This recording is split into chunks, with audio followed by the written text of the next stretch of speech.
Praise the Lord. हम लोग हर दिन का स्वभाव ये विषय में है। आज अपन सीखेगा समझ।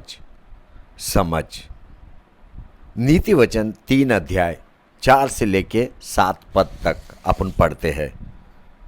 और तू परमेश्वर और मनुष्य दोनों का अनुग्रह पाएगा। तू अति बुद्धिमान होगा। तू अपनी समझ का सहारा न लेना, वरन संपूर्ण मन से यहोवा पर भरोसा रखना। उसी को स्मरण करके सब काम करना, तब वह तेरे लिए सीधा मार्ग निकालेगा। अपनी दृष्टि में बुद्धिमान न होना, यहोवा का भय मानना और बुराई से अलग रहना।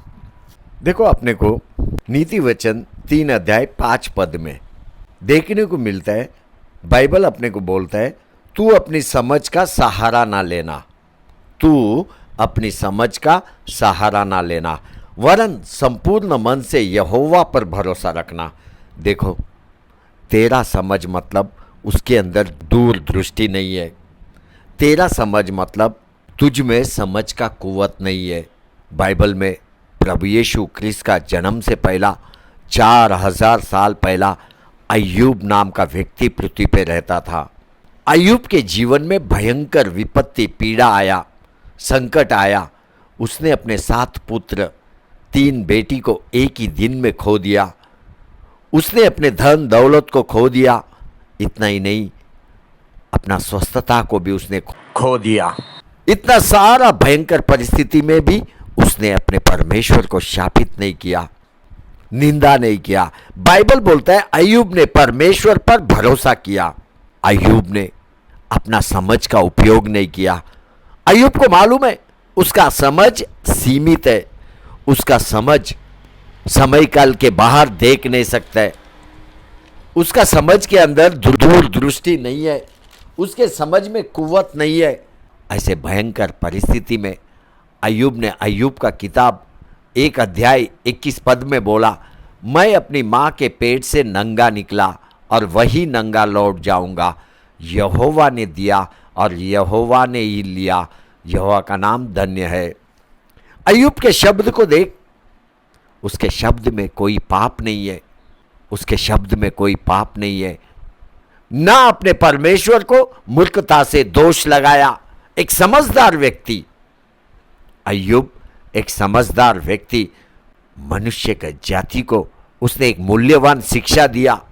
उसने बताया कि तू अपने मां के पेट से नंगा निकला और वही नंगा लौट जाएगा। यहोवा ने दिया और यहोवा ने लिया। समझ अगर तुझे चाहिए, यहोवा पर निर्भर है। ठहर कर बोलने को सीख।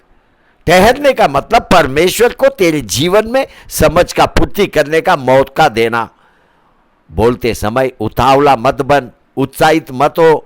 बोलने से पहले ठहर, सोच, जांच, उसके बाद बोल। इसी को समझ बोलते हैं। अय्यूब का पत्नी को देख, मूर्खता की बातें की, सोचने से पहले बोलने लगी, ठहरी नहीं, परमेश्वर को समझ का पूर्ति करने को नहीं दिया। पढ़िए अय्यूब का किताब 2 अध्याय 9 वचन में अय्यूब का पत्नी ने क्या बोला। तब उसकी स्त्री ने उससे कहा, क्या तू अब भी अपने खराई पर बना है? परमेश्वर की निंदा कर और चाहे मर जाए तो मर जा। मूर्खता की बातें, इसमें समझ का स्वाद बिल्कुल नहीं है। ये शब्द नकारात्मक है। ये शब्द सामने वाले मनुष्य को बलहीन करने वाला शब्द है। एक मूढ़ स्त्री की बातें, मूढ़ स्त्री। अय्यूब को देख, पत्नी की बातें सुनने के बाद भी संयम को नहीं खोया, धीरज को नहीं खोया, उसके अंदर क्रोध का जन्म नहीं लिया। लेकिन अय्यूब ने 2 अध्याय 10 वचन में अपना पत्नी से बोला, तू एक मूढ़ स्त्री सी बातें करती है।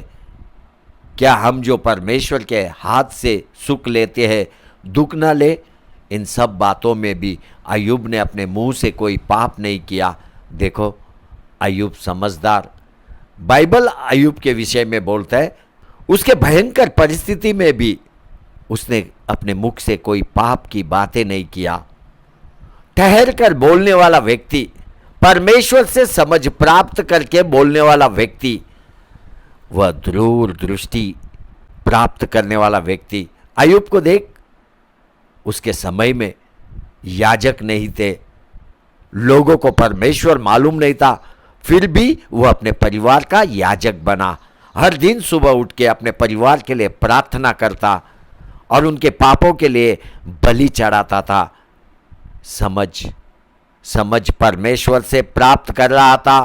परिवार का याजक वो बना। 4000 साल पहला अय्यूब पर जो परीक्षा आया वो भयंकर था, असहीन था, पर वह परमेश्वर के समझ पर निर्भर था। आपको मालूम है परमेश्वर ने शैतान से अय्यूब के विषय में क्या बोला? अय्यूब का किताब 1 अध्याय 8 वचन में परमेश्वर ने बोला, क्या तूने मेरे दास अय्यूब पर ध्यान दिया है? क्योंकि उसके तुल्य खरा और सीधा और मेरा भय मानने वाला और बुराई से दूर रहने वाला मनुष्य और कोई नहीं है। परमेश्वर ने अय्यूब के विषय में साक्षी दिया, बोला कि वो एक खरा और सीधा, मेरा भय मानने वाला और बुराई से दूर रहने वाला व्यक्ति, पृथ्वी पर उसके जैसा दूसरा कोई नहीं। अय्यूब परमेश्वर के समझ पर निर्भर था। जब भी वो कुछ बोलता ठहरता था, परमेश्वर से समझ को प्राप्त करता था, उसके बाद ही वो बोलने वाला व्यक्ति। परमेश्वर को अपने जीवन में हमेशा मौका दिया। यही कारण है कि परमेश्वर ने उसको हमेशा समझ का पूर्ति किया। ठहरने पर ही परमेश्वर तुझे समझ का पूर्ति करता है। समझदार व्यक्ति बन, पृथ्वी पर एक समझदार व्यक्ति बन, एक सीधा और खरा बन, परमेश्वर का भय मानने वाला बन और बुराई से दूर रहने वाला व्यक्ति बन, पृथ्वी का एक समझदार व्यक्ति बन। अपने स्वभाव में एक बदलाव को लेके आ। बोलने से पहला सोच, ठहरने को सीख। इसी को समझ बोलते हैं। नीति वचन 14 अध्याय 29 पद अपने को बताता है, जो विलंब से क्रोध करने वाला है वह बड़ा समझ वाला है, परंतु जो अधीर है वह मूर्खता की बातें करता है। नीति वचन 3 अध्याय 5 वचन अपने को बोलता है, तू अपनी समझ का सहारा ना लेना, तू अपनी समझ का सहारा ना लेना, वरन संपूर्ण मन से यहोवा पर भरोसा रखना। हालेलुया, हालेलुया, हालेलुया। आमेन, आमेन, आमेन।